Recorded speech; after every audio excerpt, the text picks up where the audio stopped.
The first video of the year, last week I did a draw this again for an Animal Crossing sketch that was in my sketchbook. This week I'm going to do a draw this in your style. For Animal Crossing New Horizons, I have 2 separate islands, so that is 2 playable characters. So I thought I would do a really fun page in my sketchbook because I really just have fun dressing my characters in the Able Sisters, and I thought some of the clothes could be really cute to draw. Before we get too much further into the video, let's just show you what we're working with in terms of design. Now, I actually streamed the process of doing this piece, and one of the suggestions in the stream was to actually dress up the playable character as my OC Loki. And I love that idea so much because I have 2 separate islands with 2 very different styles of how I dress my playable characters. One is like very princessy, and the other is like very cozy, autumnal vibes. So this was a great opportunity to do 2 characters with 2 very different styles. The sketching process for this artwork took quite a long time to figure out. There was a lot of trial and error, and I am definitely rusty when it comes to sketching traditionally in my sketchbook. When you sketch digitally, you can always fix little things, whether it's a sizing issue of the head or it's leaning too far over. But with a pencil and paper, you really have to just try and figure it out. There were multiple times where I had to fix both faces, and because the sketching process was long enough already, I did it off camera. Drawing characters in different clothes is a really good way to learn different styles and the way fabric flows, and also get a sense of style for your own character. This really makes me want to do more character design challenges this year. Who knows? There might be more OCs to add to the character universe, because there are definitely not enough already.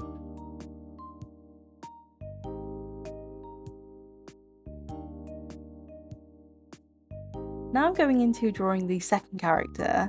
At this point, I was liking the way it was looking. This picture definitely reminded me of a friendship selfie at a Comic-Con convention or something. It had that vibe to it that was just really cute.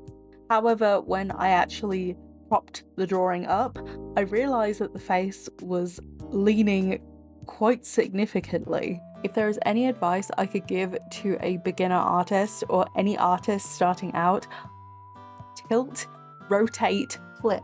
Move your canvas around. See how it looks in other angles. Because even people who've been doing art for years make this mistake. You can see on the previous page that there is a headshot sketch. This was actually my warm-up for doing this piece. In the end, I actually end up incorporating the warm-up sketch into the entire sketchbook page spread, and just embracing the chaos of a final sketch actually just hiding behind a warm-up sketch. Because you might be able to notice the arm of this second girl that I'm drawing actually goes behind this warm-up sketch. Drawing the outfit for girl number 2, I definitely got some Bratz Rock Angels vibes from that hat.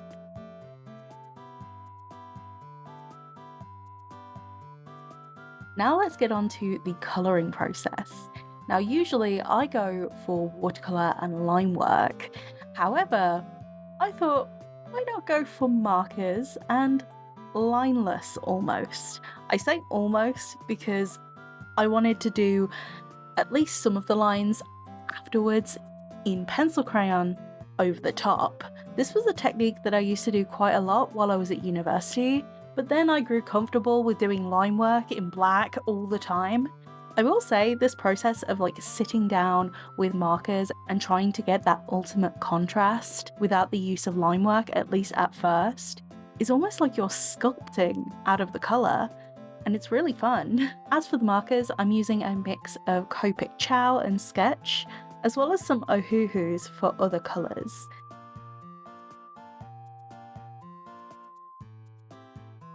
Taking the time to actually blend out the colours, I actually realised that this paper isn't particularly the best with markers, or at least on an in-depth level. This sketchbook is a Moleskine watercolour notebook, and I think the texture does actually ruin the marker in some places, but I do try and make the best of it, and if it looks particularly bad, I can just use the marker as a base layer and then layer on top with pencil crayon later to add a bit of texture. I said in my last video that I got rid of my Copic multiliners in sepia, and these actually create a softer line work feel. Since I didn't have any good sepia fine liners anymore, I thought, let's go back to pencil crayon. I'm already using them for a bit of texture anyway. Let's use them for a bit of definition in this sculpted marker colour. I haven't used my markers in this way in a really long time. I would always just have line work ready to go, and this process was almost therapeutic. Now let's talk about the inspiration behind this video, the 3.0 update and my two Animal Crossing islands, Marriner and Callisto. Marriner is on a Switch Lite that I got in March/April of last year. Yes, I'm very late to the Animal Crossing New Horizons game. That's because I didn't own a Nintendo Switch until last year. Having this Switch was actually a tech upgrade as a part of my phone contract. The first week I owned Animal Crossing, I was obsessed. I would spend pretty much every waking minute of the day on that Switch. You can see by this overall map of Marriner that it's very big. Originally, the plan was to actually have each little area kind of inspired by my character universe, but I very quickly realised just how hard that process would be. I'd love to revisit that idea at some point, but at the moment I've just given up on it. On my island, I have my starter Plucky, Tabby, Kyle, Raymond, Buzz, Shino, Hornsby, Stitches, Panchetti, and Rowan. As I said, Plucky was one of my starters, and she just won't leave. Tabby and Kyle I kind of ship together, I'm not gonna lie, because I kind of see them as stand-ins for the characters Loki and Elijah, Loki being mine and Elijah being her partner, my friend Paxton's character. And as was said on the live stream, Zoe out here protecting Animal Crossing divorce. Out of the villagers I have now, I think I'm only going to keep a few, that being Tabby, Kyle, Chino and Stitches. I do, however, want to find the cat Lolly because she actually shares my birthday, March 27th, and she's just too cute to pass up. I don't have as much info on Callisto because I've only recently just started it, and it's also on my sister's Switch, so my sister is allowed to kick me off that Switch whenever. She does not play Animal Crossing herself, so she let me use the island space on her Switch. And because it's Sonia's Switch, I thought, why not give her a house on the island? When me and my sister play together, she always likes chasing me around the island. It's just, it's fun.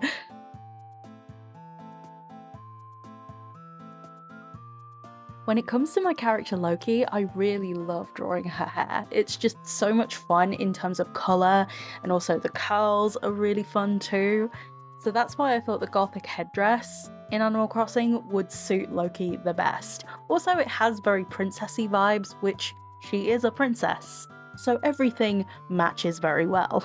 I could have gone for the princess dress, however, I felt like the sailor dress on Loki just fit her personality a bit more. As for the character herself, I do plan on doing some lore videos on some characters, and Loki is included in that. I actually have a 10-year-old series called Meet the OCs. At the time, it was one of the very first, if not the first, series on the platform about original characters and their lore, and Loki was actually the second video in that series. And because so much has changed over the last 11 years since I posted Loki's video, I thought, why not use 2026 as a way to refresh and update the lore? Back when I posted Loki's original video, there wasn't a character universe to speak of. There was just a selection of characters thrown together, all with different backstories. They lived in the same world, but that was about it in terms of connection. Now I have an entire character universe that has a lot of interconnected stories and little details.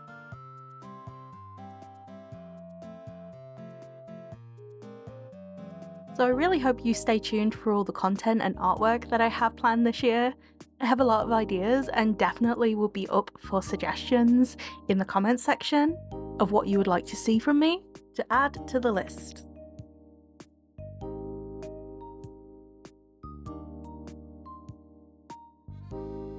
But I am very happy with how this sketchbook page spread turned out.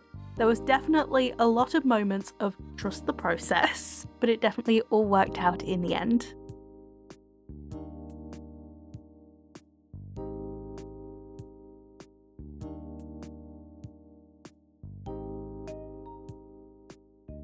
Here you can see me adding finishing touches, little highlights, a bit of texture here and there, and also going in with some marker in the background just to lighten up the page and make it pop. This is the result of last week's video, but this is the result of this week's video. I went a little bit overboard with adding excess details and stuff, making it into an Animal Crossing style scrapbook page. But I really hope you enjoyed this video, and I shall see you in my next one. Bye guys!